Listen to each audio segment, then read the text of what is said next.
আমার প্রিয় নবম শ্রেণীর ছাত্র এবং ছাত্রীরা, আজ আমি তোমাদের জন্য একটি অতি গুরুত্বপূর্ণ ভাব সম্প্রসারণ নিয়ে চলে এসেছি।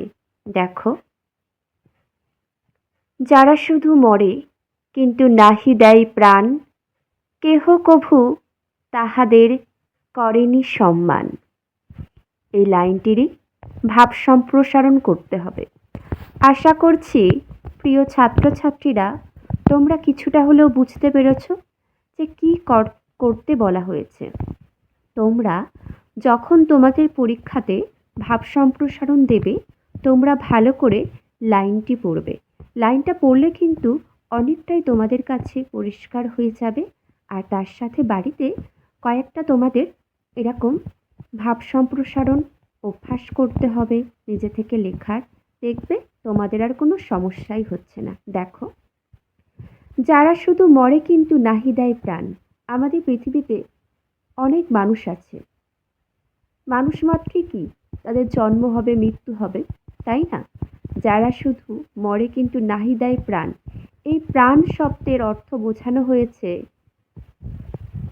জন্ম হচ্ছে, মারা যাচ্ছে, কিন্তু তার মধ্যবর্তী জীবনকালীন অনেক মানুষ আছে কারোর জন্য কোনো কিছু করেনি, বিন্দুমাত্র মানুষের উপকার করেনি।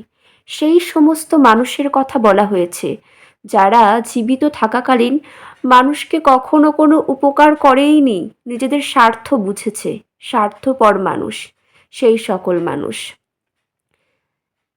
কেহ কভু তাদের করেনি সম্মান। যারা মানুষের কথা ভাবেনি, মানুষের জন্য করেনি, তাদেরকেই কেহ কভু তাহাদের করেনি সম্মান। সেই সকল মানুষকে বাস্তব জীবনে মৃত্যুর পরও কিন্তু মনে রাখেনি। কেন মনে রাখবে? তারা কি মনে রাখবার মতন কোনো কাজ করেছে? এটাই এখানে বোঝানো হয়েছে। আমি কিছুটা তোমাদেরকে ধারণা দিলাম, এবার বিস্তারিতভাবে আমরা দেখব কিভাবে করা হয়েছে। দেখো, মৃত্যু মানব জীবনের অনিবার্য পরিণাম। আমরা যে জন্ম নিচ্ছি, আমাদের সবাইকেই কিন্তু একটা সময় পৃথিবী থেকে বিদায় নিতে হবে, চলে যেতে হবে, তাই না? তাই বলা হয়েছে মৃত্যু মানব জীবনের অনিবার্য পরিণাম।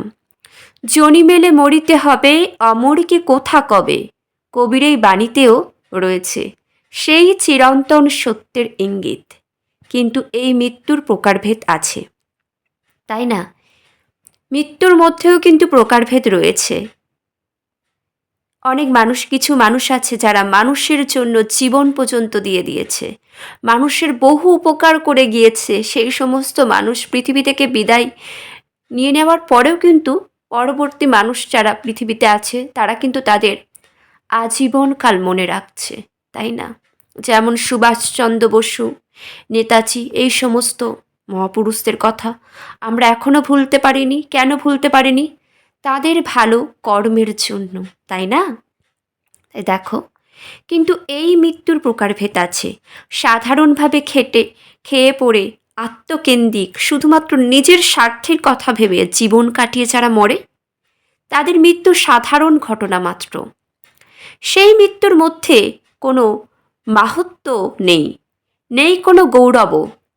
কিসের গৌরব? মানুষের জন্য কি করেছে? কিছুই করেনি তারা, তাই না? তাই জন্য সেই মৃত্যুর মধ্যে কোনো মাহাত্ম্য, কোনো গৌরব নেই। কিন্তু এমন অনেক মানুষ পৃথিবীতে আবির্ভূত হন যাদের জীবন কোনো না কোনো মহৎ আদর্শে নিবেদিত।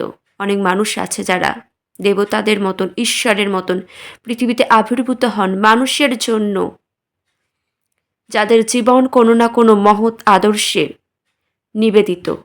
তারা শুধু প্রাণ ধারণই করেন না, মহৎ উদ্দেশ্যে জীবন সমর্পণ করেন। ব্যক্তি সুখ অপেক্ষা দেশের ও দশের সেবাকেই তারা বড় করে দেখেন। নিজেদের জীবনের প্রথম কাজ হিসাবে তারা মনে করে। মানুষের জন্য তারা করে, মানুষের জন্য মরে, মানুষের জন্য জীবন সঁপে দেয়। এই শ্রেণীর মানুষের মৃত্যু সাধারণের মৃত্যুর থেকে অনেক গুণ আলাদা। তাদের মৃত্যু পরম গৌরবে ভূষিত। তাই তাদের দেহগত জীবনের পরিসমাপ্তি ঘটলেও তারা মানুষের মনে চির অমর হয়ে থাকেন আজীবন। প্রিয় ছাত্রছাত্রীরা, আশা করছি তোমরা বুঝতে পেরেছ ভাব সম্প্রসারণের আক্ষরিক অর্থ কিভাবে বিস্তারিত করা হয়েছে। কারোর কোনো সমস্যাই থাকার কথা নয়। কারোর কোনো কিছু জানার থাকলে, প্রশ্ন থাকলে অবশ্যই তোমরা কমেন্ট করো। সবাই খুব ভালো থেকো। চলো